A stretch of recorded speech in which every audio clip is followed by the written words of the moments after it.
Le réveil des femmes. Le réveil des femmes.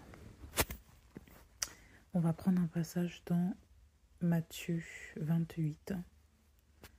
Matthieu 28. On va lire tout le chapitre jusqu'au verset 20. Mais après les Shabbats, à l'aube d'un des Shabbats, Myriam Magdeleine et l'autre Myriam allèrent voir le sépulcre.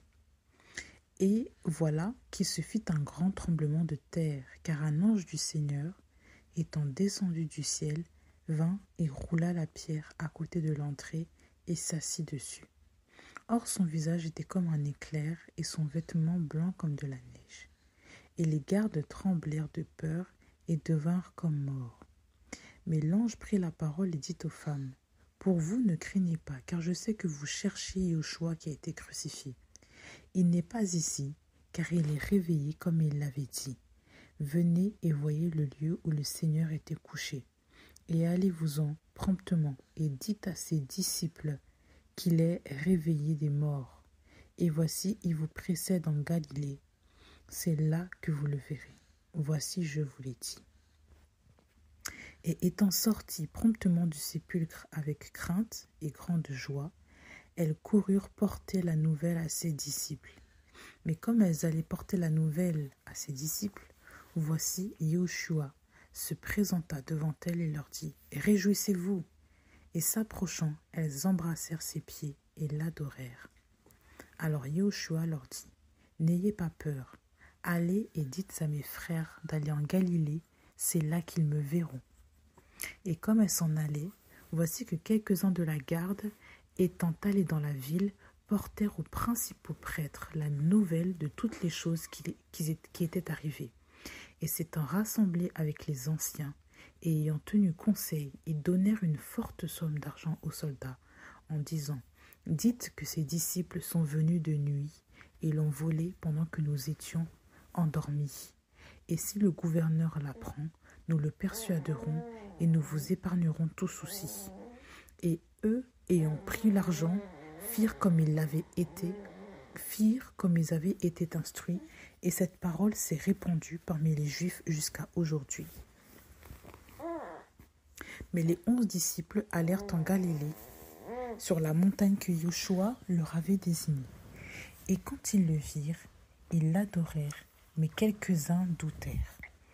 Et Yoshua s'étant approché, leur parla en disant « Toute autorité m'a été donnée dans le ciel et sur la terre. Étant donc allés, faites de toutes les nations des disciples, les baptisant pour le nom du Père et du Fils et du Saint-Esprit, leur enseignant à garder tout ce que je vous ai ordonné. Et voici moi, je suis avec vous tous les jours jusqu'à l'achèvement de l'âge. Amen. » Donc ici, le Seigneur, vraiment, ce passage-là nous édifie beaucoup. J'espère qu'il vous édifie également.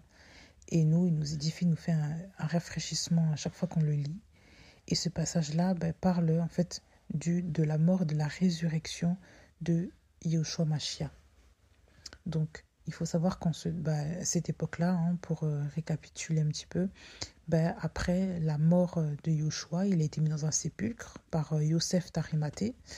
Et les principaux prêtres ont dit il faut faire garder le sépulcre pour pas que les disciples, ils viennent, ils prennent le corps et ils disent ensuite à toute la foule qu'il a été ressuscité le 3e jour. Voilà. Et en fait, ça s'est avéré vrai. Il a été ressuscité. Un ange est venu, a roulé la pierre, s'est assis dessus. Les gardes l'ont vu et sont partis porter cette nouvelle-là aux principaux prêtres. Eux qui ont donné une forte somme d'argent à ces gens pour les faire taire et pour leur dire voilà ce que vous allez dire, vous dites que ces disciples sont quand même venus et que vous étiez endormis, tout ça. Donc la nouvelle s'est répandue en fait parmi les Juifs jusqu'alors. En fait, les Juifs étaient voilés par rapport à la résurrection du Mashiach à cause des principaux prêtres. Voilà, l'empire de la corruption. Donc, et ces femmes-là, ayant vu, quand elles étaient devant le sépulcre, elles ont assisté à la venue de l'ange qui a roulé la pierre et qui a dit, regardez, il n'est plus là-dedans, il est ressuscité.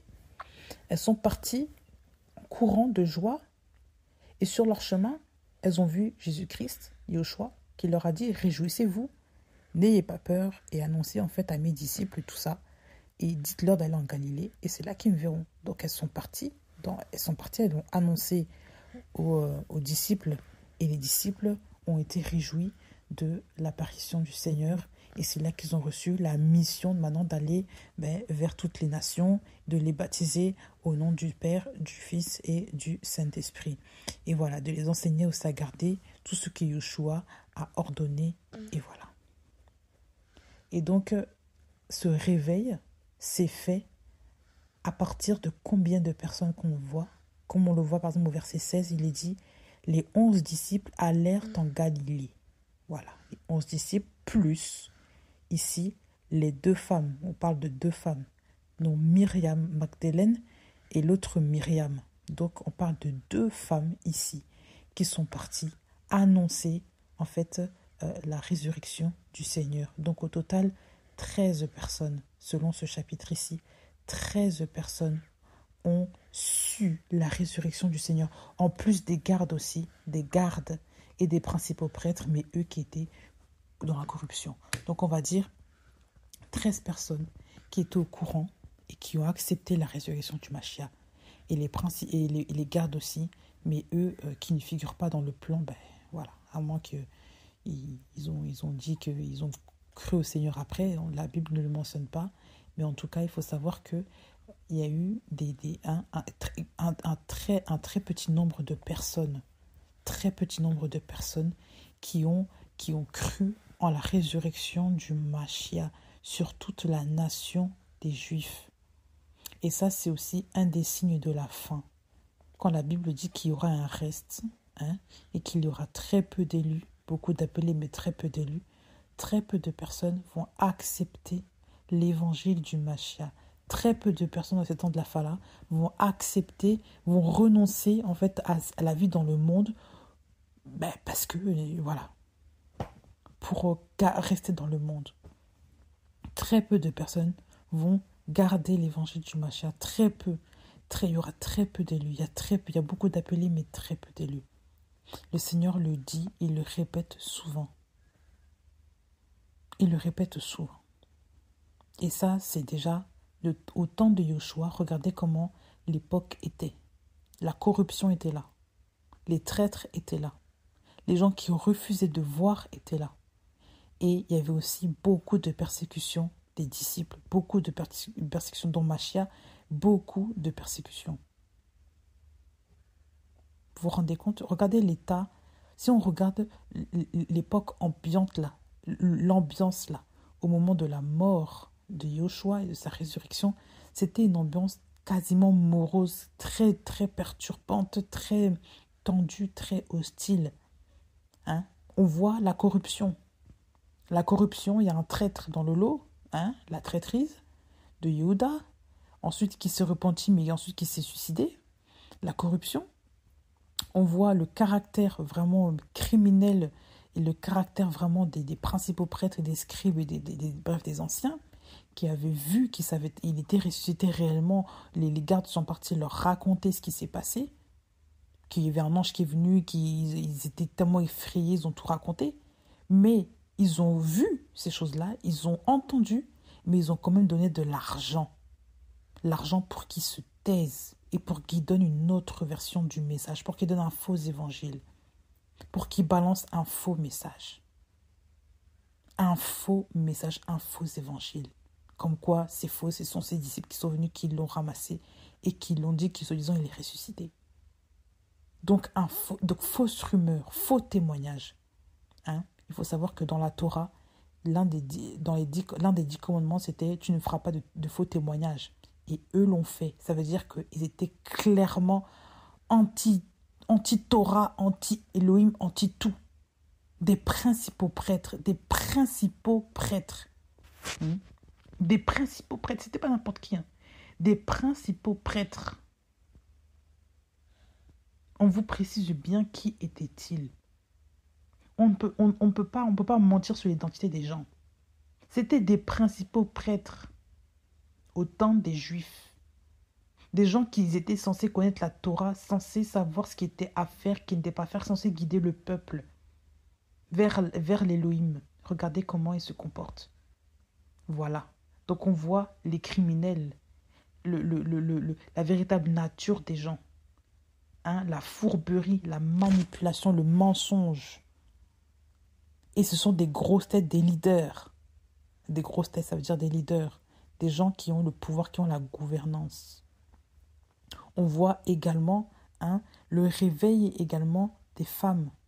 Comme on le voit ici, par exemple, on le voit...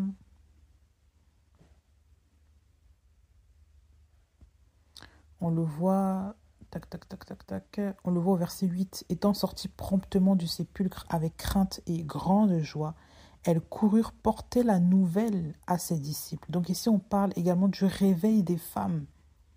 Le réveil des femmes et l'annonce aux disciples du Machia qu'il est ressuscité. Et les disciples du Machia étaient 11 hommes. Donc elles étaient 2 femmes à avoir apporté la nouvelle aux disciples. On parle du réveil des femmes et l'annonce aux disciples, eux qui ont cru en Machia. Donc on va dire que 13 personnes au total ont cru à l'évangile du Machia. Ont cru en l'évangile du Machia. Au tout début là, qui étaient ressuscités. Ils étaient découragés, démoralisés et ensuite Jésus-Christ a permis que eux voient sur toute la nation juive, sur toutes les foules qui ont suivi Yoshua depuis le début là, seulement 13 personnes. 13 personnes. Ses proches, c'était eux ses proches. 13 personnes ont cru au message. Et ont vu l'apparition du Seigneur Yoshua. Ce sont ces personnes-là qui ont vu l'apparition du Mashiach. Les premières qui ont vu l'apparition du Mashiach après sa résurrection, ce sont eux. C'était les disciples. La Bible dit que celui qui m'a vu a vu le Père. Celui qui m'a vu a vu le Père. Et que le Père est en moi et que moi je suis dans le Père. Ça veut dire qu'eux ont eu accès au Père directement. Parce qu'il y a eu, ils sont dans la cohorte du Seigneur, dans l'environnement, ils sont dans l'intimité du Seigneur. Les disciples ne sont pas des gens qui sont seulement dans le paysage du Seigneur, mais qui ne suivent pas le Seigneur. Non, ils sont dans l'intimité du Seigneur. Le Seigneur se révèle à eux. Il se révèle à eux. Il se révèle à eux. Pourquoi le Seigneur n'a-t-il pas permis que les principaux prêtres voient de leurs propres yeux la résurrection du Mashiach, voient l'ange assis sur la pierre? Il n'a pas permis que ces gens-là voient la vérité, parce qu'un voile est jeté sur leurs yeux. Mais il a permis que ce soit des femmes, premièrement des femmes avec des gardes, des femmes qui voient et qui apportent la bonne nouvelle, qui courent vers les disciples apporter la bonne nouvelle. C'était des femmes qui se tenaient là. Et aujourd'hui, je tiens à parler aussi aux femmes. D'ailleurs, parce que j'en suis une, gloire à Dieu, qui m'a fait de moi une femme, mais parce qu'aussi, il y a des femmes aussi qui m'écoutent. Et je suis persuadée, il y a des femmes aussi qui vont vivre également ce réveil. Dans ces temps de la fin-là, les femmes vont se lever pour apporter la bonne nouvelle, la nouvelle aux nations. Apporter la nouvelle aux disciples du Seigneur, apporter le baume au cœur de ceux qui sont désespérés dans cette vie pour leur dire que le Mashiach est ressuscité, le Mashiach existe, il y a un sauveur pour nous. Et ça, il ne faut jamais l'oublier. Nous, les femmes, ne nous déconsidérons pas. Parce que je ne dis pas qu'il faut rentrer dans une pensée féminisme, parce que je ne suis pas dedans et parce que je ne suis pas féministe, en fait.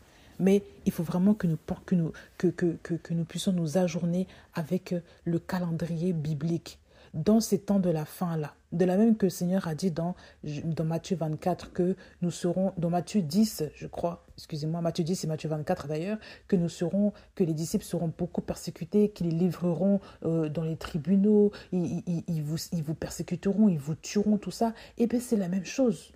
Ce que Jésus a vécu, nous le vivrons aussi. Nous le vivrons de la même occasion comme il l'a dit. De même que le monde l'a haï, nous serons aussi haïs, tout comme le Maître aussi a été haï. La Bible dit, il dit même que vous serez haïs, tout le monde vous haïra à cause de mon nom. Il l'a dit. On ne peut pas échapper, si nous sommes des véritables enfants du Seigneur, on ne peut pas échapper aux persécutions. C'est impossible. En tant que véritable soldat du Seigneur, tu vivras les persécutions. Si tu veux t'aligner à l'évangile du Macha, tu les vivras. Il y aura, parce que jusqu'à maintenant, là, il y a les descendants des principaux prêtres, spirituellement, là, ils sont là. Il y a les descendants des pharaons, ils sont là. Il y a les descendants des Sadducéens, des pharisiens, ils sont là. Les descendants des Caïens, là, ils sont là. Ceux qui persécutent la race élue sont là. Ils ne sont pas morts. Leurs descendants spirituels sont là.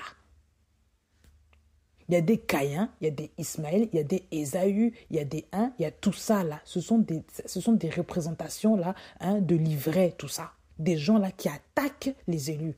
Et ces gens-là sont parmi nous. La Bible dit que nous sommes parmi les loups. Donc on ne peut pas nier cela. On ne peut pas nier cela. De même qu'à chaque fois, les principaux prêtres, les anciens, tout ça, voulaient chercher et comploter pour sacrifier, pour détruire le Machia. Et bien, il y a des gens aussi qui complotent là pour vous détruire, pour détruire ce que vous êtes et le message aussi que vous êtes. Il ne faut jamais oublier ça parce que nous sommes de la postérité du Machia. Et ceux qui sont de la postérité du Machia ne vont vivre aussi que la persécution que le Machia aussi vivra. Ben oui. Il ne faut jamais oublier ça. Ça veut dire que beaucoup d'entre nous, là, on ne sait pas comment on va finir notre vie, là. On ne sait pas si on va se faire tuer. On ne sait pas si on va se faire détruire. Comment. La persécution, on ne sait pas comment on va la vivre.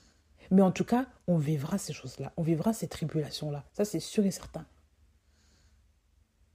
Parce que, encore une fois, nous ne sommes pas du monde. Et pour revenir ici, au verset 8, là, on vous dit que ces femmes, elles étaient sorties promptement du sépulcre avec crainte et grande joie. Et elles coururent porter la nouvelle à ses disciples. Ici, on voit plusieurs choses. On vous dit que des femmes sont sorties promptement. Être prompte, là, ça veut dire quoi, là? Promptement.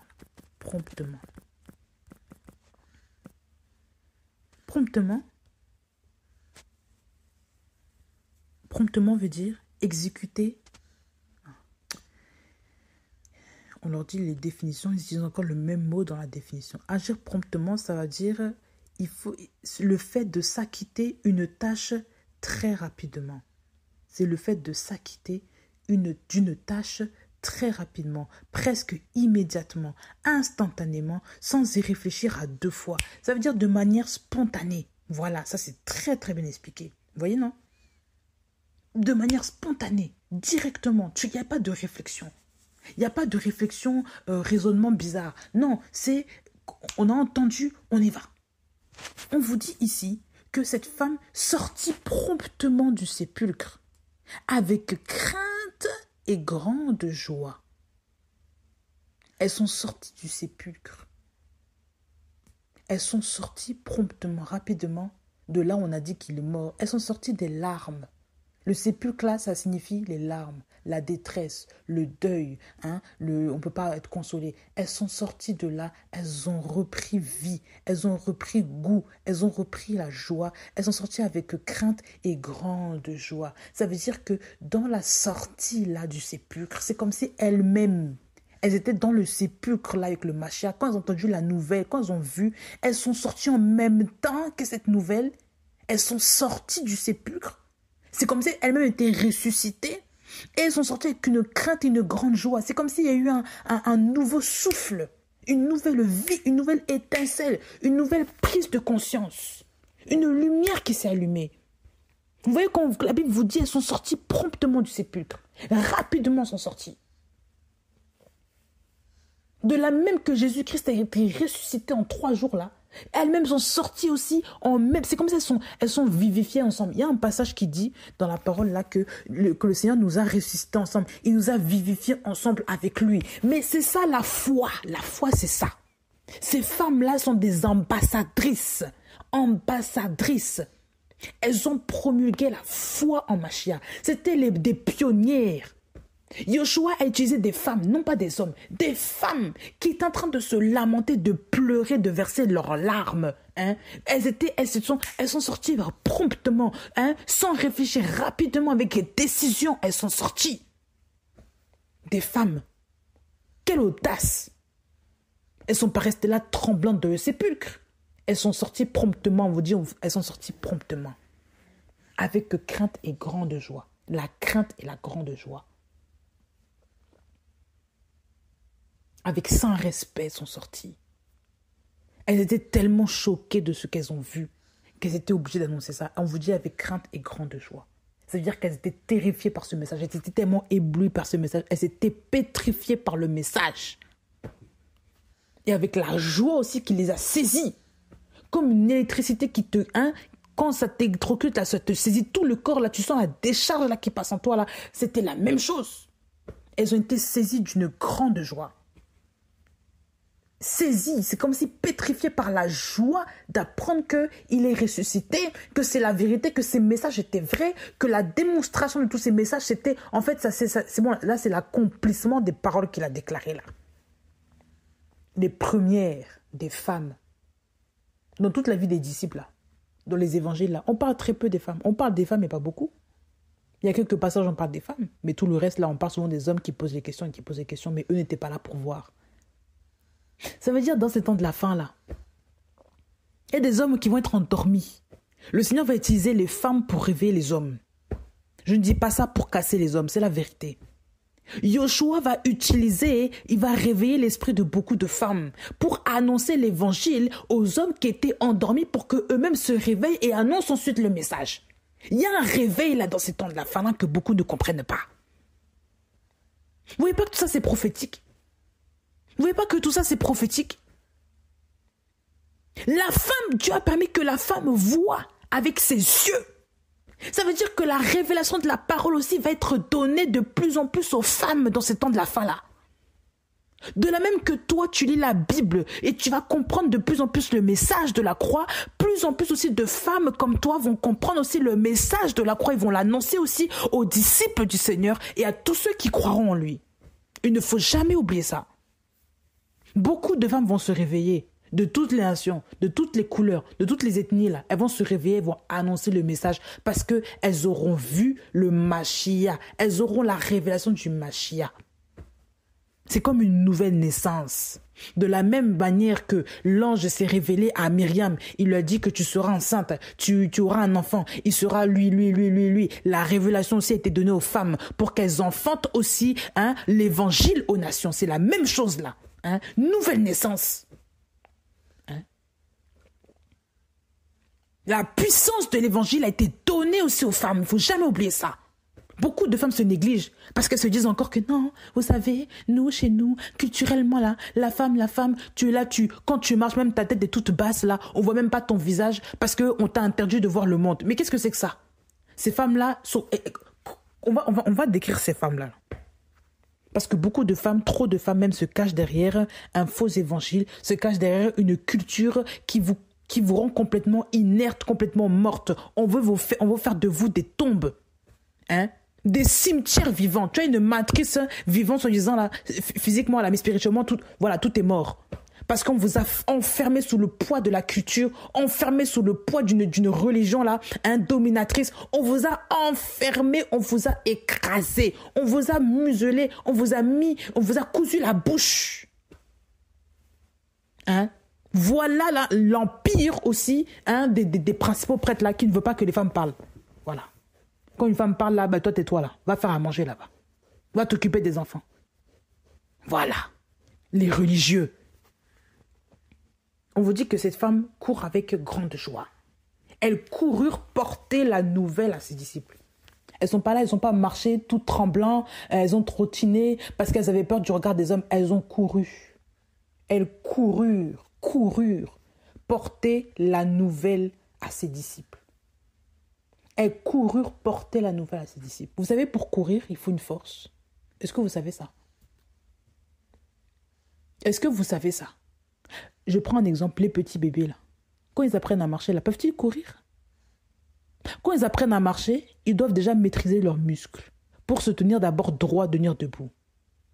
Parce que pour courir, il faut une certaine agilité.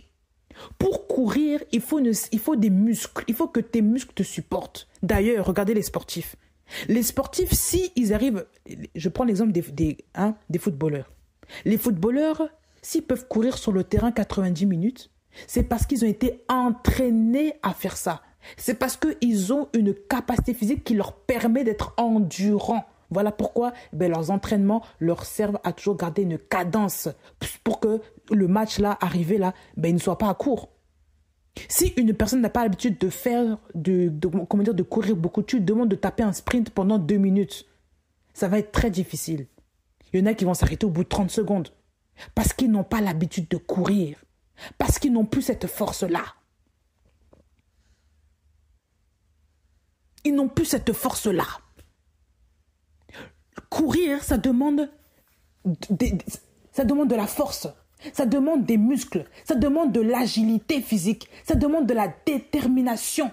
De même, la course spirituelle, tout comme Paul le disait, qu'il faut courir jusqu'au but, ça demande aussi de la force, ça demande de l'entretien, ça demande de la détermination, ça demande de l'agilité spirituelle. Tu ne peux pas courir vers le but sans avoir la foi. Tu ne peux pas courir vers le but sans avoir la force spirituelle qui émane de la parole. C'est impossible. Il te faut de la force. Ces femmes-là ont couru porter la bonne nouvelle, la nouvelle à ses disciples. Elles ont eu le regain, l'énergie, la foi, la détermination pour courir porter une nouvelle. On vous dit qu'elles coururent porter. Le mot est fort, porter la nouvelle. C'est comme s'il y a eu un poids sur elles, un poids sur leur corps, un poids, une charge, une responsabilité. Quand tu portes quelque chose, par exemple, toi tu portes, quand on vous dit que vous portez, je ne sais pas quoi, vous portez un bébé, le bébé c'est une charge. Ça veut dire que vous avez dans vos mains, vous avez une personne. Par exemple, si vous dites que vous portez un sac, dans vos mains, vous portez, le mot porter là, c'est avec le sac ou c'est avec le dos. Donc c'est une charge qui t'est incombée. C'est un poids que tu transportes, c'est un poids que tu soulèves. On va voir même le mot porter là. Qu'est-ce que signifie le mot porter là? Porter. On va voir pour bien détailler là.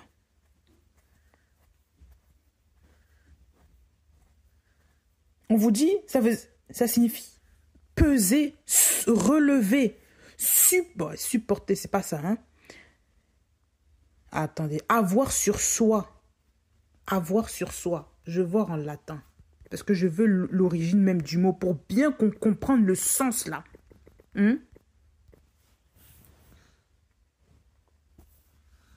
Est-ce qu'il faut bien que nous comprenions le sens?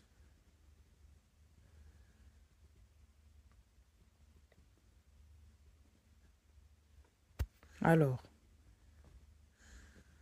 quand on dit porter,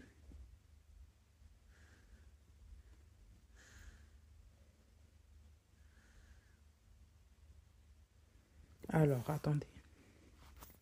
On va comprendre le sens des mots, là. On va comprendre. Quand vous regardez le mot porter, là, dans l'étymologie, par exemple, en latin. Porter, ça signifie portare. Dans l'étymologie, en latin, c'est portare. Qui signifie soutenir quelque chose ou quelqu'un. Soutenir quelque chose ou quelqu'un. Et on vous dit, ça s'appelle aussi avoir sur soi ou tenir à la main, mettre sur soi, habillement, parure, etc. Tenir son corps, sa tête, ses bras, de tout ce qui regarde la contenance et le geste. Voilà, on contient, on pousse, on étend, on élève, on fait aller, on conduit. Ici, être chargé de travail, par exemple, soutenir, choisir.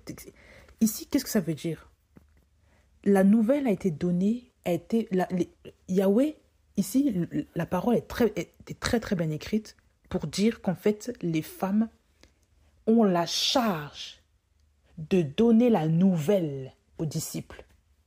Quand tu portes quelque chose, ça veut dire que c'est incombé sur toi. C'est incombé sur toi. Tu portes tel vêtement, ça veut dire que tu l'as sur toi. Donc, c'est sur toi qu'est la charge, la responsabilité de ces vêtements.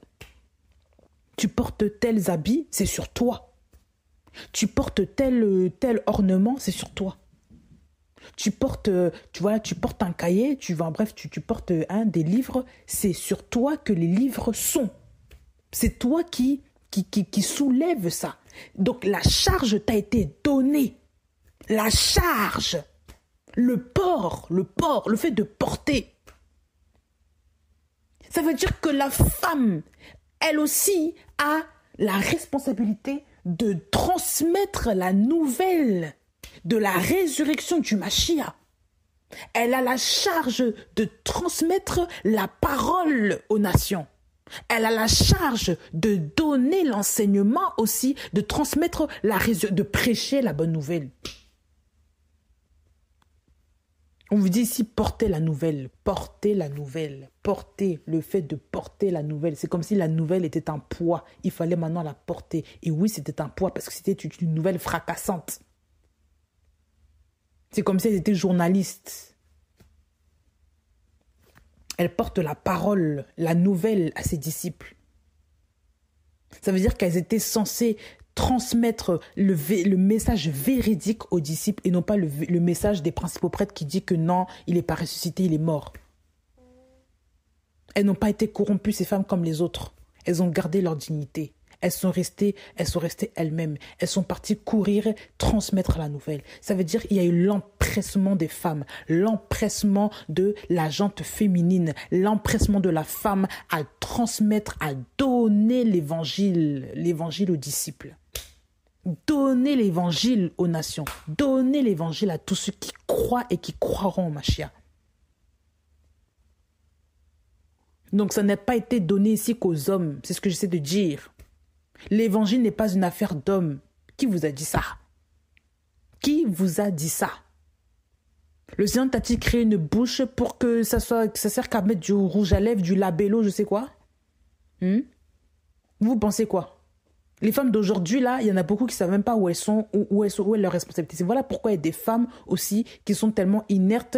Et quand le Seigneur va revenir là, il va te dire, mais toi, je t'ai donné quand même un talent, t'en as fait quoi? Mais Seigneur, mais moi, comme j'avais peur des hommes, voilà, on m'a dit chez moi, que j'ai grandi comme ça. Donc, tu préfères rejeter l'appel du Seigneur et d'écouter les hommes plutôt que d'écouter le Seigneur?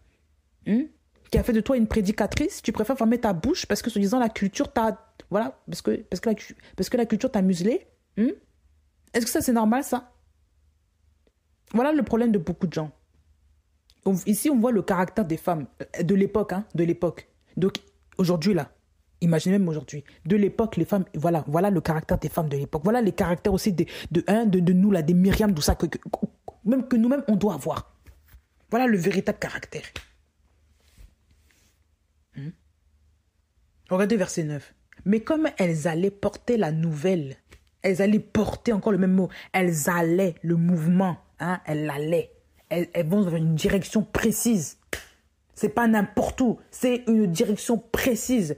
Comme elles allaient porter la nouvelle à ses disciples. Voici maintenant, Yahushua se présenta devant elles et leur dit, réjouissez-vous. Et s'approchant, elles embrassèrent ses pieds et l'adorèrent. Alors Yahushua leur dit, n'ayez pas peur, allez et dites à mes frères d'aller en Galilée, c'est là qu'ils me verront. Ici, qu'est-ce qu'on apprend encore au verset 9? Pendant qu'elles allaient porter la nouvelle, pendant qu'elles allaient annoncer que Yahushua est ressuscité, pendant qu'elles allaient annoncer les choses qu'elles ont vues, dont elles ont été témoins oculaires de sa résurrection, Yahushua se présente à elles et il leur dit, réjouissez-vous. La réjouissance. La réjouissance. Le Seigneur se présente à elle. Le Seigneur confirme l'appel qu'il a mis sur ses filles. Le Seigneur confirme l'appel. De même qu'elle voit physiquement, le Seigneur aussi confirme l'appel physiquement des femmes en se présentant à elle. Il se révèle encore à elle. Non seulement elles sont choquées, elles sont ébahies, elles sont waouh, elles ont les frissons spirituels et encore le Seigneur rajoute encore, il se présente à elle, il se révèle à elle, il confirme l'appel, il confirme. Il confirme, il atteste lui-même l'appel sur la vie de cette femme, sur ces femmes. Tout comme aussi il attestera aussi ton appel. Il va justifier ton appel même devant les gens, devant les hommes, devant les gens qui t'entourent, pour qu'ils voient que c'est lui, pour que les gens voient que c'est, comment dire, que c'est toi qu'il a choisi. C'est ça. Yoshua se présenta devant elle et leur dit, Yoshua te parle, et réjouis-toi. Et réjouis-toi. Et s'approchant, elles embrassèrent ses pieds et l'adorèrent. Il faut toujours rester aux pieds du Seigneur.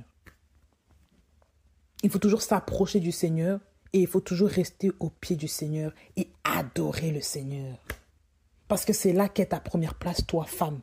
De la même que Myriam de Béthanie, là, c'était, sa place était au pied du Mashiach, alors que Martha était dans les affaires du monde. Elle disait, nanana, elle faisait ça. Elle était tellement distraite. Mais Yoshua voulait des Myriam à ses pieds, qui écoutaient à ses pieds. Ici, la même position des femmes doit être au pied du Mashiach. Ta position ne doit pas être au pied d'un homme avant d'être au pied du Mashiach. Qu'est-ce que c'est que ça? Ta position ne doit pas être au pied de ta culture, ne doit pas être au pied même de ton mari avant le Mashiach. Ce n'est pas normal. Ta position doit être au pied du Père. Tu dois t'approcher du Père, embrasser ses pieds, être à ses pieds et l'adorer lui seul. Tu n'adoreras que le Seigneur, ton Elohim, lui seul. Ça, c'est un des commandements qu'il ne faut pas aussi qu'on oublie.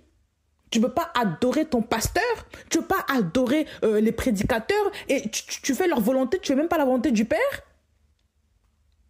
Comment dire ça, c'est quoi ça? Tu as créé déjà Baal devant toi, tu as déjà créé une idole.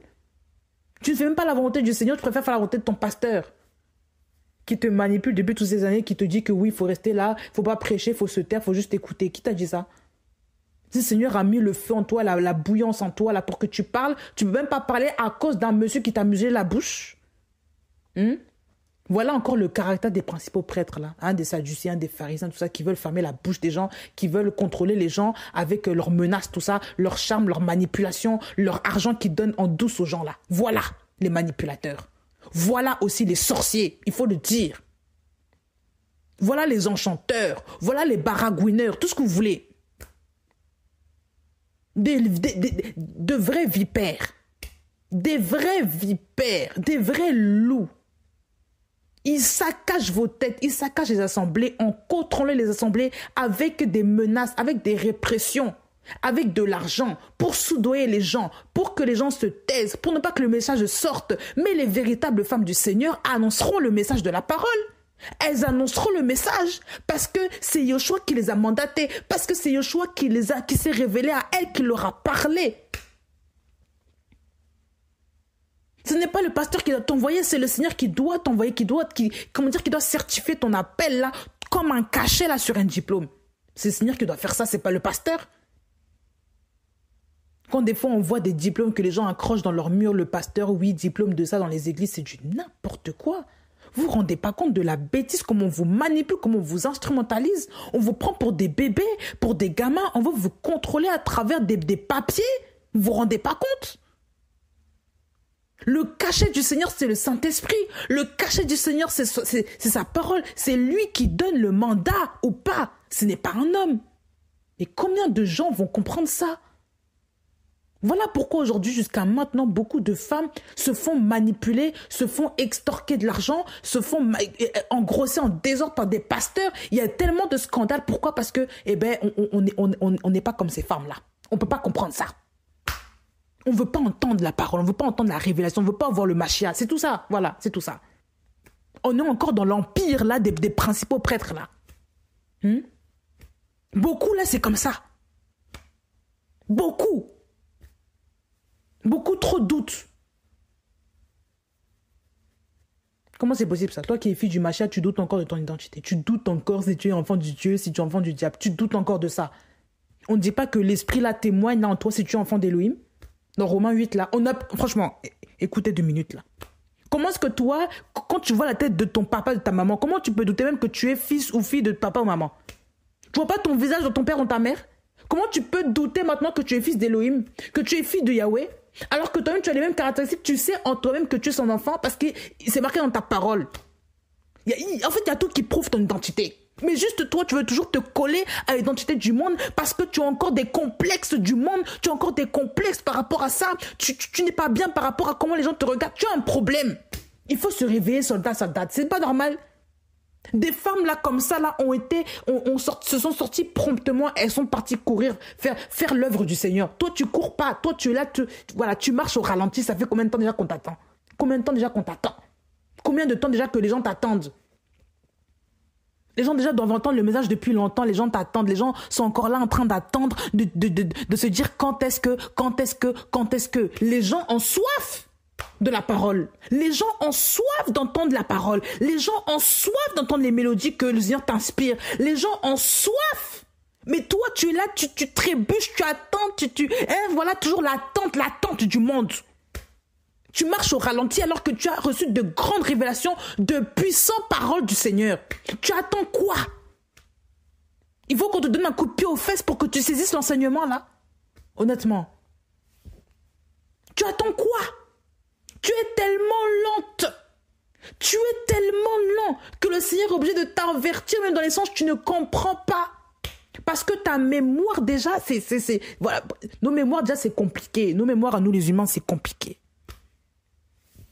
Parce qu'il y a trop de choses. Tu es là, tu es dispersé ça et là. Tu es une véritable marthe. Il faut le dire la vérité. Le Seigneur te dit, il faut rester là. Non, toi, là-bas. Le Seigneur te dit, reste ici, reste à mes pieds. Non, tu veux aller partout. Tu veux aller partout, pourquoi? Écoute seulement la voix du Père. Le Seigneur ne t'a-t-il pas le Seigneur ne t'a-t-il pas déjà donné un ordre concernant ce que tu dois faire là, ton projet, tes affaires, tes entreprises, tout ça? Tu es là, tu balbuties encore, tu cales encore, tu passes la première, au lieu de continuer deuxième, troisième, tu cales encore parce que tu n'entends pas, tu n'es pas concentré sur les affaires du Père, sur les affaires du royaume. Ton problème, il vient de là. C'est même pas d'ailleurs. Ton problème, il vient de là. Tu écoutes qui? Tu écoutes quoi? Tu as peur de qui, de quoi? Qui peut te faire peur? Même si les hommes veulent t'impressionner, mais il ne faut pas avoir peur des hommes qui ne peuvent même pas te faire du mal. Il faut plus avoir peur de celui-là qui peut te jeter dans le feu de la gêne. Tu n'as toujours pas compris ça? Toi qui enseignes, toi qui prêches, tu n'as toujours pas compris ça?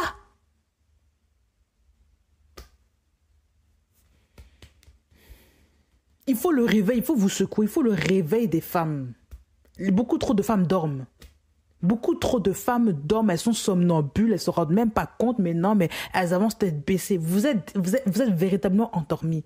Il faut vous réveiller, il faut vous pousser, il faut vous mettre un grand galop là sur les derrières. Parce qu'il y en a beaucoup qui ne comprennent toujours rien.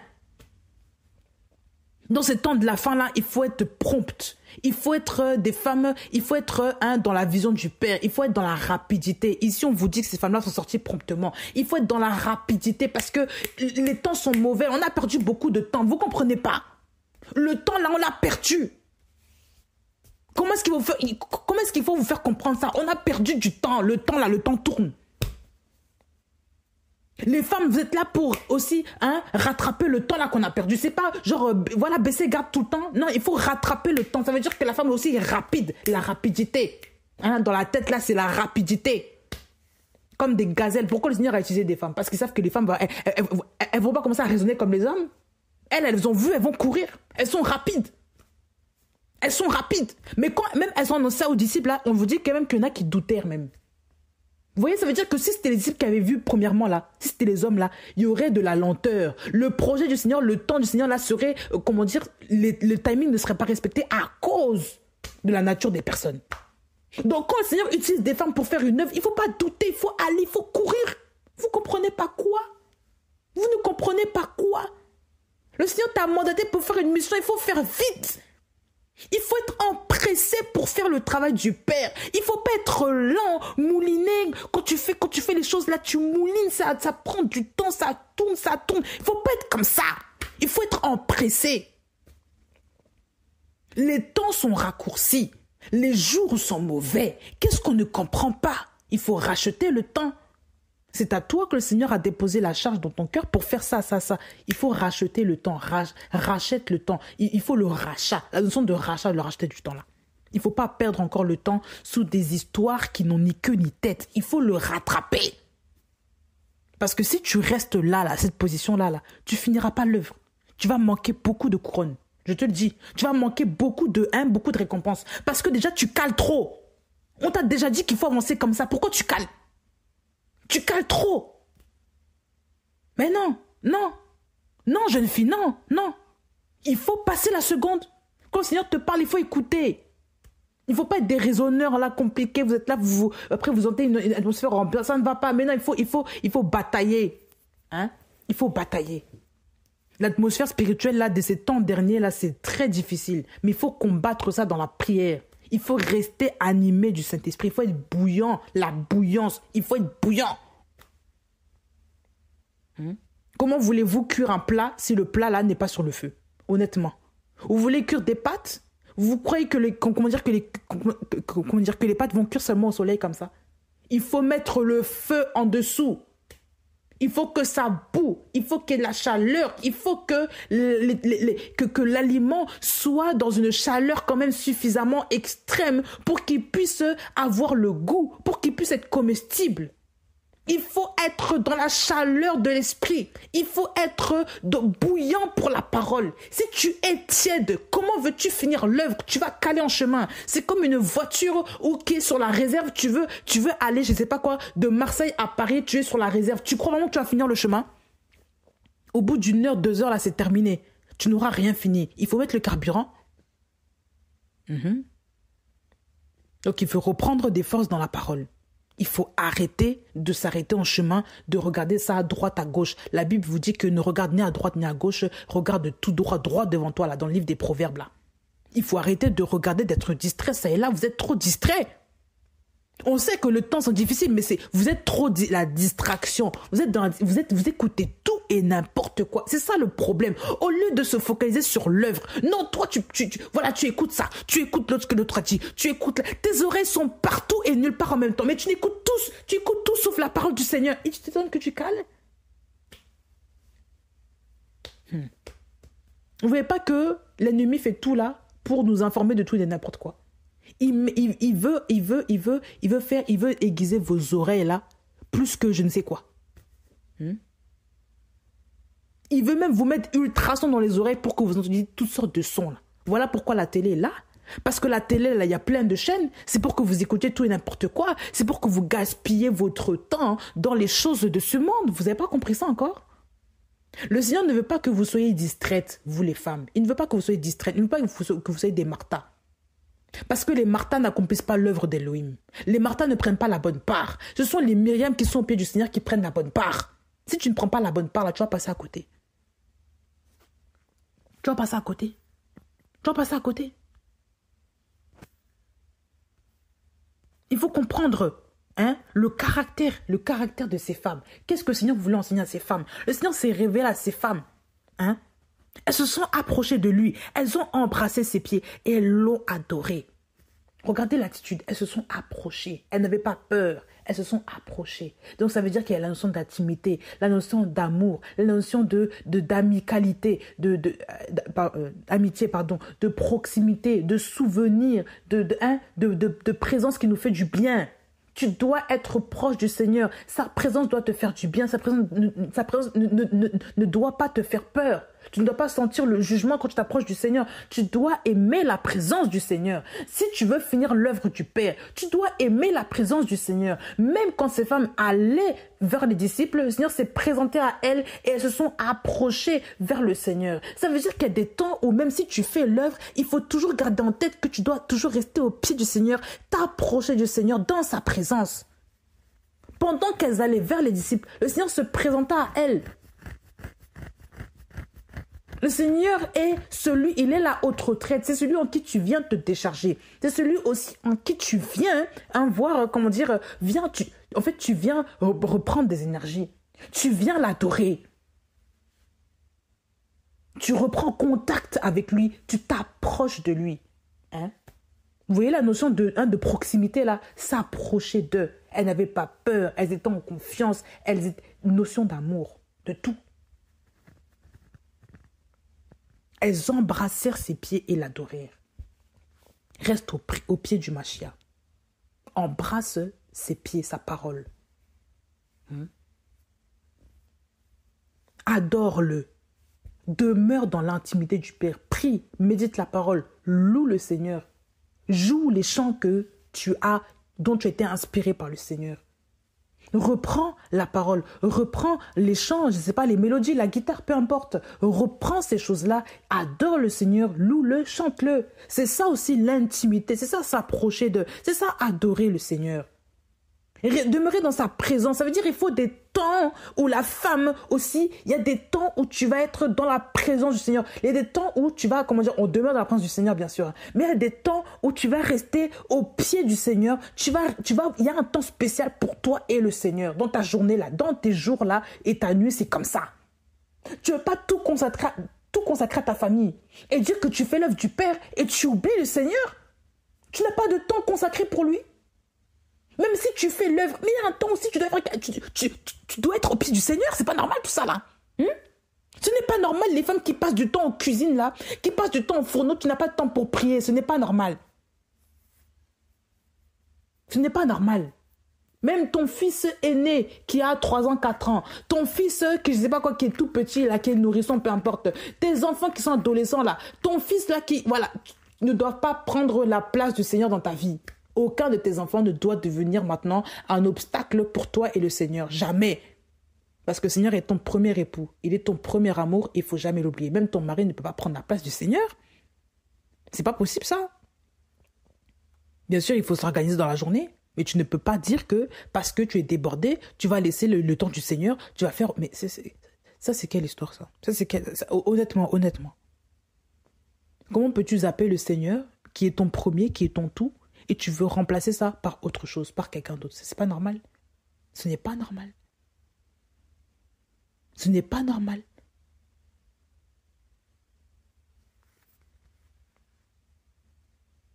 Regardez le verset 10.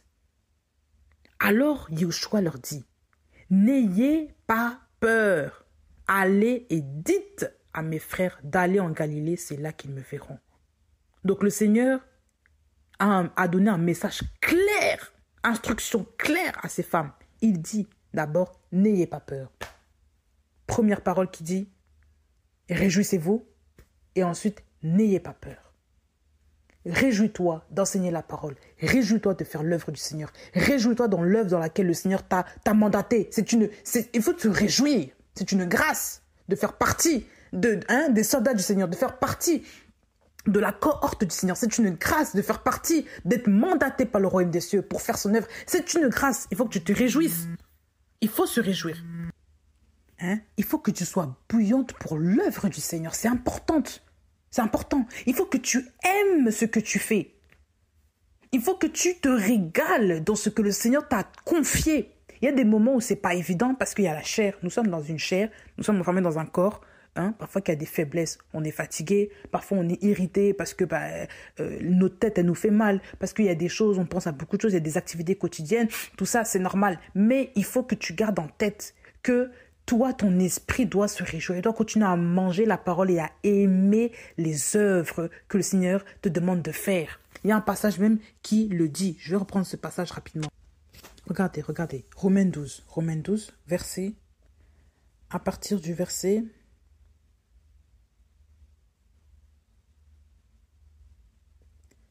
à partir du verset 6. Mais nous avons des dons différents, selon la grâce qui nous a été donnée. Si c'est la prophétie, prophétisons selon la proportion de la foi.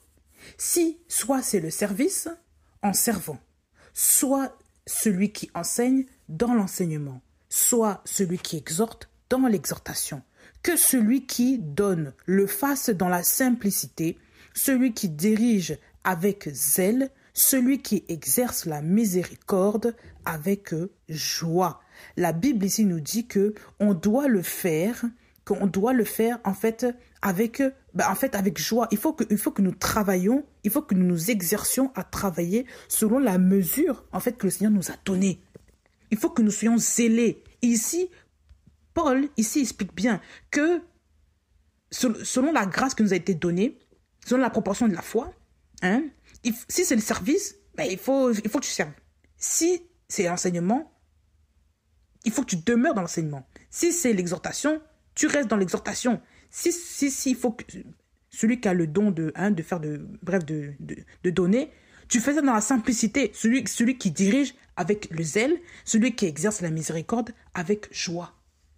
Il faut que tu restes dans ton appel. Il faut que tu demeures dans ton appel. Et pour demeurer dans ton appel, tu n'as pas le choix que d'être d'abord au pied du Seigneur. Parce que ce n'est qu'au pied du Seigneur que tu vas avoir l'énergie pour répondre à cet appel-là.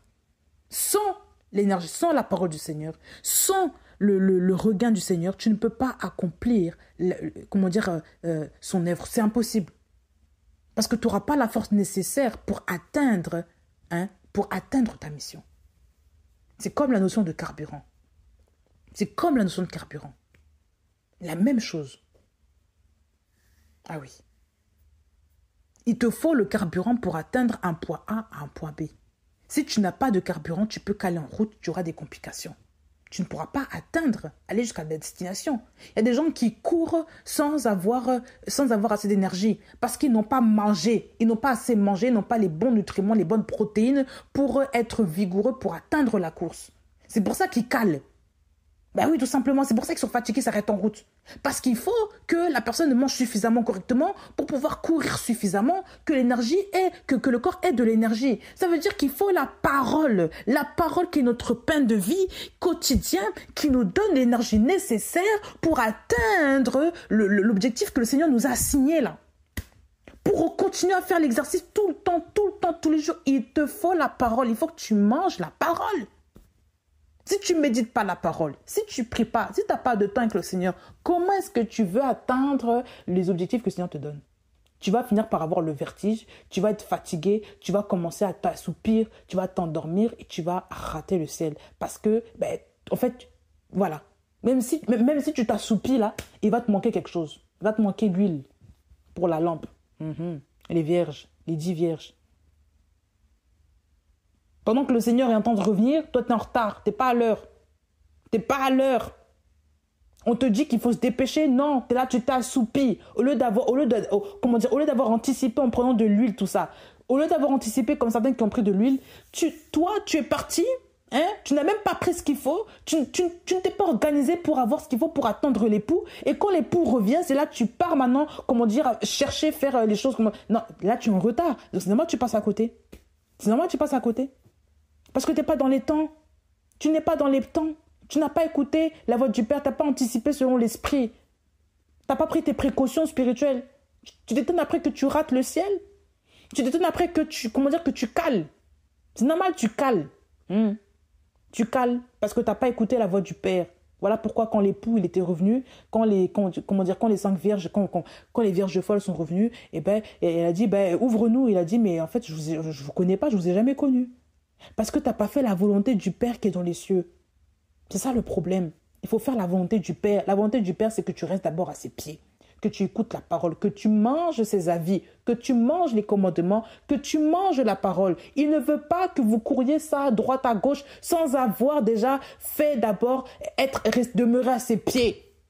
L'adorer, c'est ça d'abord qu'il veut.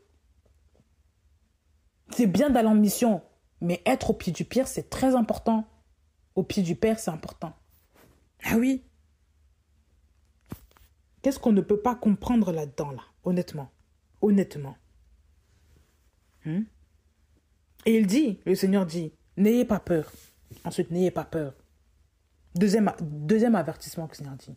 D'abord, il dit, réjouissez-vous. Et ensuite, il dit, n'ayez pas peur.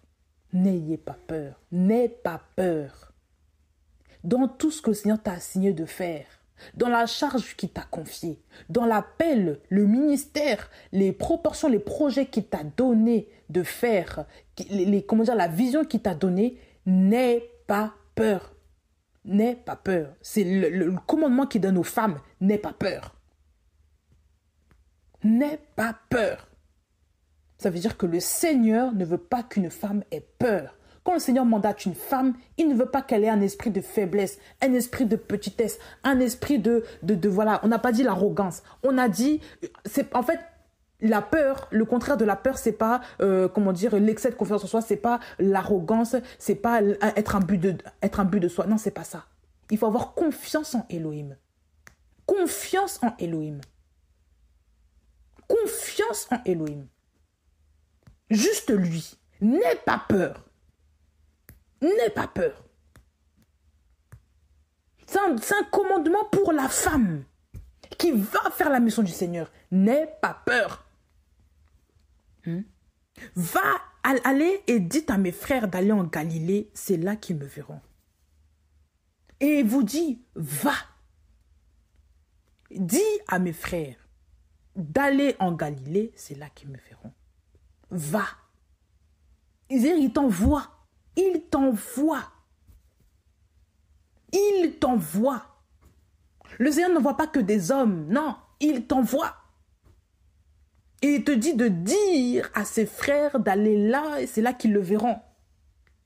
Il te donne une mission précise. Ici, à ces femmes-là, qui s'appelaient Myriam Magdeleine et l'autre Myriam, ces femmes-là avaient comme mission d'annoncer aux disciples la résurrection du Seigneur Mashiach.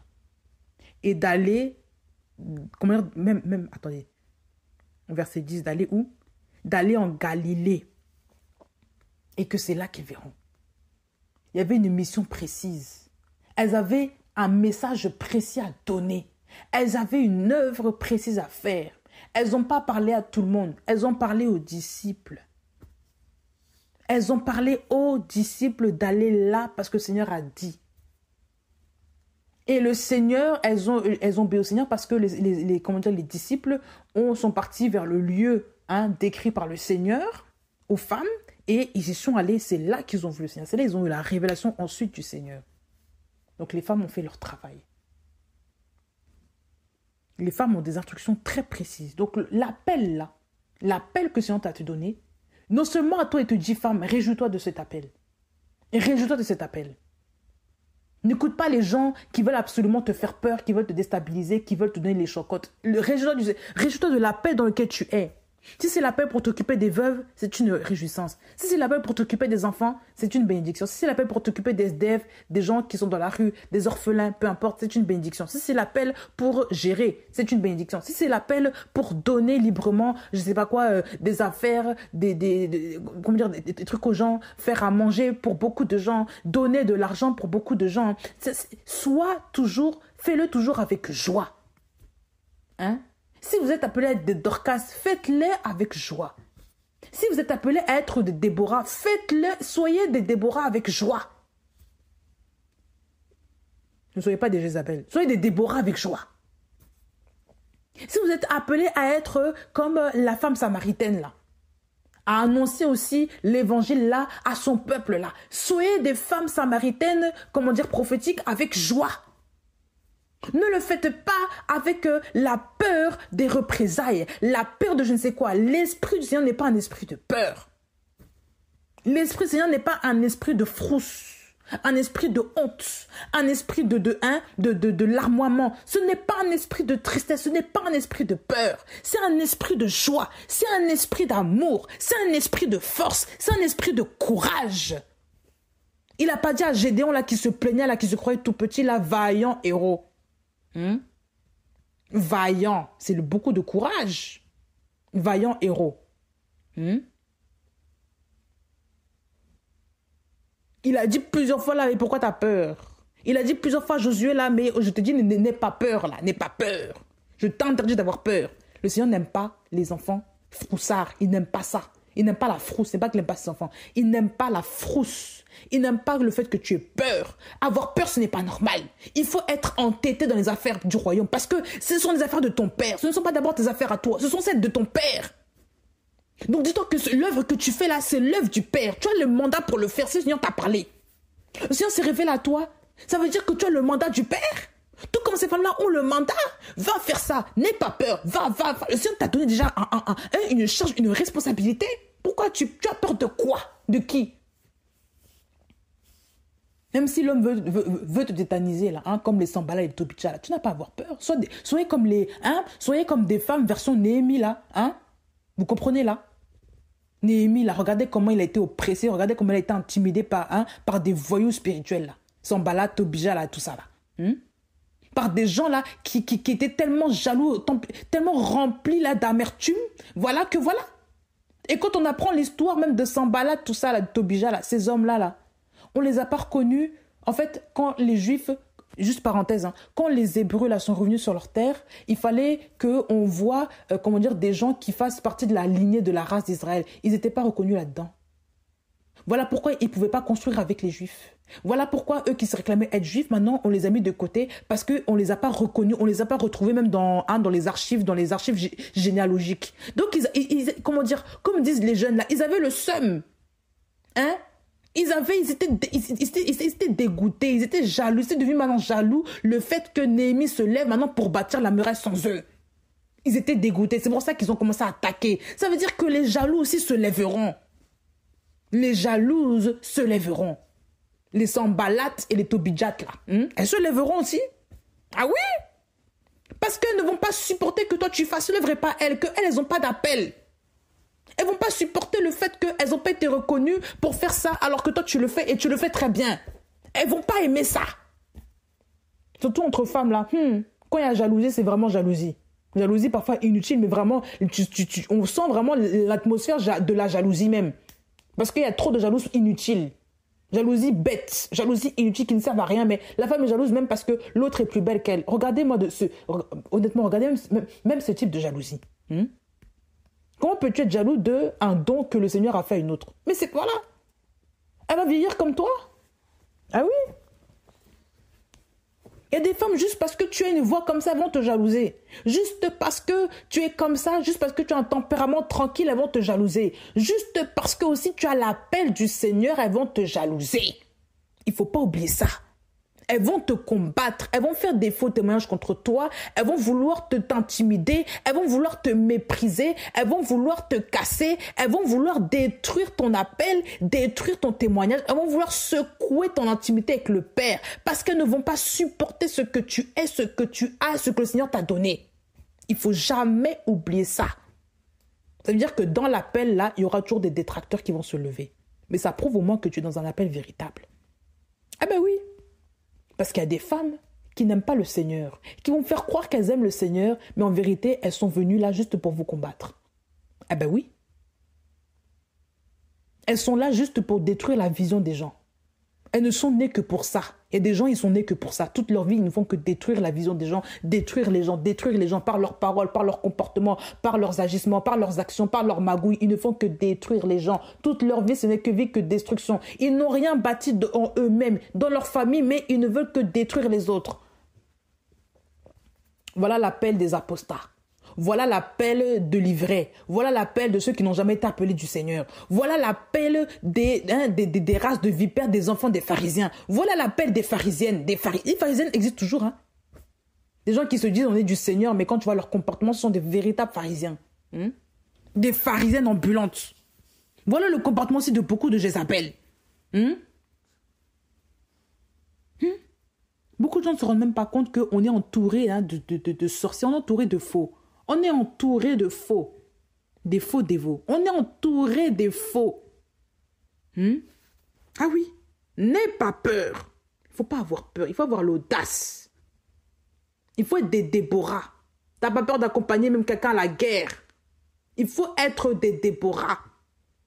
Il ne faut pas être des femmes pleutres. Il faut être des Yaël. Vous voyez Yaël là qui a mis le pieu là dans la tête d'un roi là, qui n'a pas eu peur de détruire le roi, qui n'a pas eu peur de tuer le roi, parce que c'était l'ennemi des Israélites. Elle n'a pas eu peur de le faire. Elle s'est levée, elle a pris un pieu, avec sa force, elle l'a fait. Une femme. Vous voyez pas la force des femmes là? Même il y avait une femme là, dans la Bible, genre qui a jeté, une meule sur la tête, sur la tête d'un roi, qu'on recherchait là. Une femme. Une femme qui a pris part à la guerre. Des femmes soldates. Donc les femmes font partie de l'armée. Vous pensez que les femmes sont toujours en dehors, cuisine, quelle cuisine? Montrez-moi un passage dans la Bible, plusieurs passages là où on parle de la femme qui ne fait que préparer du matin au soir. Montrez-moi ce passage-là. Qu'on on parlait des femmes de vision. On parle des femmes qui ont reçu qui ont reçu un appel puissant, hein, qui ont reçu même des grossesses, qui ont porté des hommes puissants, là, des Samuel, des Yoshua, qui ont reçu des Samson, tout ça. On parlait des femmes qui ont eu la révélation du Seigneur, des femmes prophétesses. On ne parlait pas des femmes qui étaient enfermées à faire la cuisine. On parlait même pas de ça. On parlait des femmes qui ont protégé des naissances, comme les chiffras, comme les pois.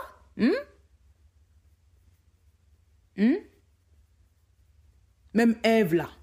Ève, on l'appelle la mère des vivants. Et que par elle, sa postérité, là, il y aura le Mashiach. On ne parlait pas de Ève qui faisait la cuisine, qui se coiffait, je sais pas quoi. On ne parlait pas de ça, qui mettait le maquillage, là. Les femmes, aujourd'hui, quand on les voit sur Internet, il y a maquillage. C'est ça le ministère maintenant des femmes. Qui vous a dit que les femmes sont enfermées dans le maquillage? Qui vous a enseigné ça? Qui? Voilà comment la distraction est tellement rentrée au point qu'on vous force à être des martes de... Honnêtement, je ne comprends pas. Martes du 21e siècle. Des femmes qui s'occupent de tout, n'importe quoi, sauf de l'œuvre du Seigneur. De la cuisine, du ménage, du repassage. Il y en a même qui font, qui sont excellentes là-dedans à ne parler que de ça. Mais la parole ne sort jamais de leur bouche. On appelle ça maintenant des Myriam, tout ça. C'est pas des Myriam, ça. Ça, ce sont des martes. Elles évangélisent. Ce sont des évangélistes du monde. Des femmes d'affaires du monde. Ce ne sont pas des femmes d'affaires pour le Seigneur. Ce ne sont pas des Dorcas. Tu ne sers même pas le Seigneur. Même la belle-mère de Pierre, là, bien qu'elle était malade, elle s'est levée, elle a servi le Seigneur. Le Seigneur, l'a guérie pour qu'elle le serve lui. C'est prophétique. Mais oui. On sert d'abord le Seigneur. On ne sert pas les hommes d'abord. On sert le Seigneur. Qu'est-ce qu'on ne comprend pas là-dedans? Vous êtes affairés à faire tout et n'importe quoi. Voilà pourquoi vous n'êtes plus dans la vérité, vous n'êtes plus dans la volonté parfaite du Seigneur. Vous êtes à côté. Ah oui. Ah oui. La femme a une mission précise. Tu as une mission précise, ma soeur, toi, qui m'écoute. Tu as une mission précise. Tu n'as pas la mission de l'autre. Toi, ta mission, c'est toi. Parce que toi, même de la même manière que ton ADN est unique, là, ta mission aussi est unique. Ça ne sert à rien de vouloir imiter l'autre. Ça ne sert à rien de vouloir copier l'appel, le ministère. Ça ne sert à rien de faire ça. Si le Seigneur t'a rien dit, ne fais rien. Attends ton tour, attends ton temps. Reste au pied du Père quand même. Reste là au pied du Père. Ça ne sert à rien de vouloir chercher à être envoyé de soi-même. Ça ne sert à rien. C'est le Seigneur qui envoie. C'est le Seigneur qui donne le feu vert pour faire ça. Comme le Seigneur a parlé aux femmes, c'est le Seigneur qui dit, qui envoie, qui donne la force pour les femmes de courir, qui donne la force pour faire telle œuvre. Si tu n'as pas de force, pourquoi tu vas vouloir envier quelqu'un, copier quelqu'un alors que tu n'as rien entendu du Seigneur? Ça sert à quoi? Beaucoup de femmes aussi aiment toujours copier aussi les autres femmes. Vous avez des problèmes avec ça. Même jusqu'à les vêtements, tu vas commencer à vouloir copier les vêtements de l'autre. Parce que soi-disant c'est la mode, parce qu'elle s'est bien coiffée, machin. Mais écoutez, à un moment donné, vous avez des problèmes. Vous n'avez plus de personnalité. Oh ma chien, on a une personnalité. Les femmes ont un véritable problème avec ça, je le dis. Tu essaies de toujours ressembler à l'autre, ressembler à une égérie féminine, Tu n'as pas de personnalité en ma chien et tu es obligé de copier ce que l'autre est. Ta tête là, elle ressemble aussi même à la tête de l'autre. Même si tu ressembles à ta sœur, est-ce que tu es ta sœur? Voilà. Pourquoi tu vas absolument ressembler à l'autre? Tu fais même les mimiques, les gestes, tout, même la voix change. Tu n'as pas de personnalité. Le Seigneur, lui, t'a créé unique. Tu n'as pas de jumeaux, jumelles. Tu es sorti seul. Et tu veux maintenant ressembler à quelqu'un. Tu veux maintenant devenir serment avec quelqu'un. Tu n'as pas honte? Ça, c'est quel Dieu, ça? Tu as déjà vu Elohim se comparer à Baal? Tu as déjà vu Elohim vouloir, Elohim vouloir copier maintenant sur, d'autres divinités, là? Les Astartés, les Baal, je sais pas quoi, là? Tu as déjà vu ça où? Pourquoi toi tu veux copier maintenant les autres? Tu as un problème? Il faut être bien dans sa peau. Et ça, c'est comme Mashiach que tu vas être bien dans ta peau. Ça ne sert à rien de vouloir copier sur les gens. Sois pas comme eux. Sois ce que tu es. Sois ce que tu es. Pourquoi tu veux imiter celle qui ne te ressemble pas? Pourquoi tu veux imiter celle qui n'est pas comme toi? Celle qui n'a même pas la même carrure spirituelle que toi. Celle qui n'a même pas la même ossature spirituelle que toi. Tu veux l'imiter. Tu veux imiter son couple, sa famille, même sa façon d'être. Tu veux que ses enfants soient comme les tiens. Tu veux que tes enfants soient comme les siens, etc. C'est quoi cette histoire-là? Tu commences maintenant à faire comparaison à tes enfants avec celle de l'autre. Parce que tu envies la vie de l'autre. Hein? Tu as un problème. Tu as un problème. Où est-ce que tu as vu dans la Bible ce genre d'exemple-là de femmes vertueuses qui se comparent maintenant aux autres on a vu des femmes uniques qui ont eu des caractères uniques, caractères déterminés et qui ne se sont pas laissées aller par, les frioritures du monde, là. Il faut arrêter un peu. Il faut arrêter un peu. Tu as vu Esther se comporter comme Vashti là-bas? Nous sommes des princesses du Seigneur, non? As-tu vu Esther se comporter comme n'importe quelle autre reine là qui fait du n'importe quoi dans le monde là? Qui se balade, maquillage seulement, beauté seulement, juste la beauté, mais le caractère, les actions là, il n'y a rien du tout. Est-ce que tu as déjà vu Esther se comporter comme ça? Non. Abigail, là, s'est-elle comportée maintenant comme les autres femmes là? Non. Sarah même là, Sarah s'est-elle comportée comme, comme je sais pas quoi là? Non, on n'a pas vu ça. On n'a pas vu ça. On n'a pas vu ça.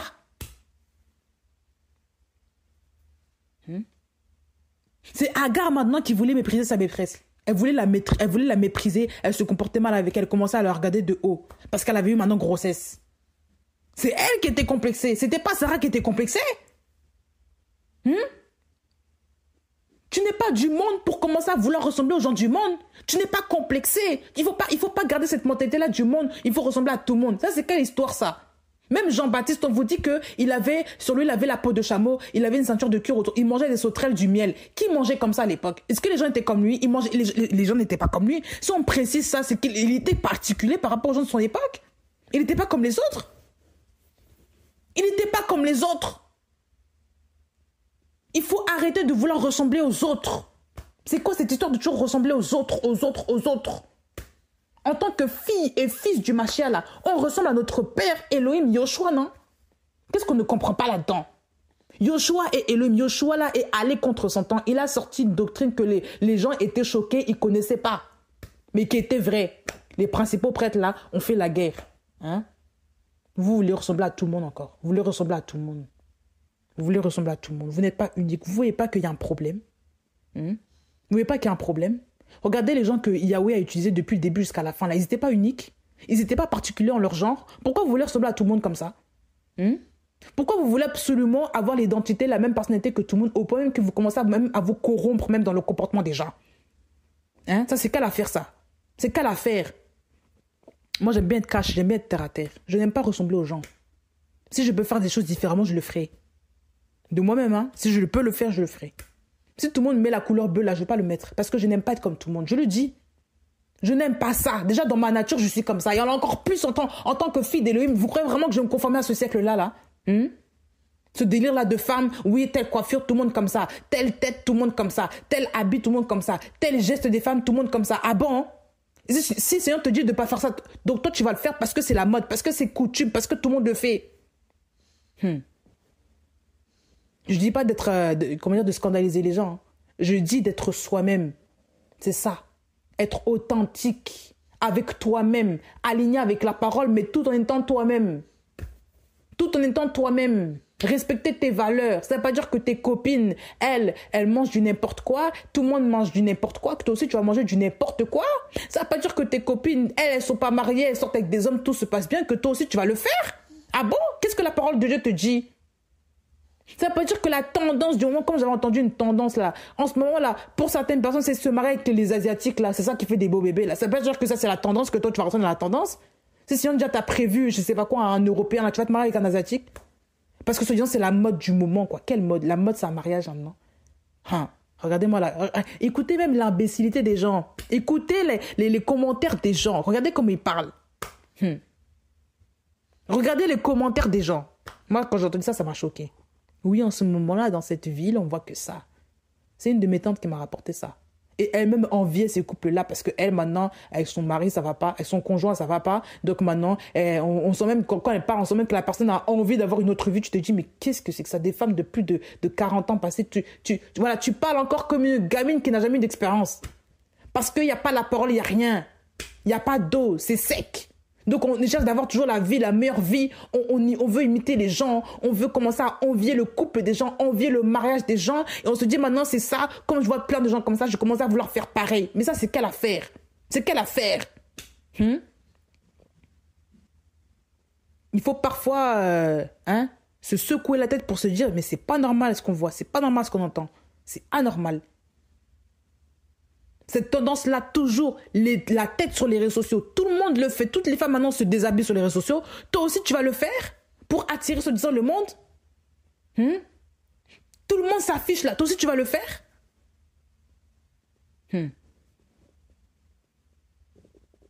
Franchement, ça, c'est quelle affaire, ça? À part faire saliver les hommes, là. À part devenir maintenant une sirène des eaux qui va contrôler les gens avec leur image, là. Vous allez devenir quoi? Honnêtement. Tu t'exposes tellement. Quand je dis exposer, c'est-à-dire que de toi-même, là, tu t'exposes, tu te maquilles devant les gens, tu commences à parler, tu t'apprêtes même pour que les gens te voient bien devant une caméra. À quoi ça sert? Est-ce le message? Est-ce le message? Je préfère rester comme ça, que personne ne me voie afin que je reste libre et que je puisse rester aussi la femme de mon mari. C'est très important. Nous ne sommes pas les femmes de n'importe qui. Ton visage, là, ton beau visage, pourquoi tu veux le montrer, tu veux l'exposer à n'importe qui dehors comme ça? En plus, je parle d'Internet, je parle pas de dehors. Internet. Et Internet te pousse à te maquiller. Parce que ça c'est l'empire du visuel. C'est l'imagerie, là. Il faut vraiment que l'image soit bien faite pour que, soi-disant, la vidéo sorte bien. Et du coup, les femmes sont séduites à se maquiller à outrance. Parce qu'il faut que la tête sorte bien. Il faut que beaucoup de gens regardent. Il faut des vues. Il faut des likes. Elles sont tellement accrochées à leur image. Quand la Bible dit que beaucoup de gens deviendront amoureux d'eux-mêmes, là, voilà.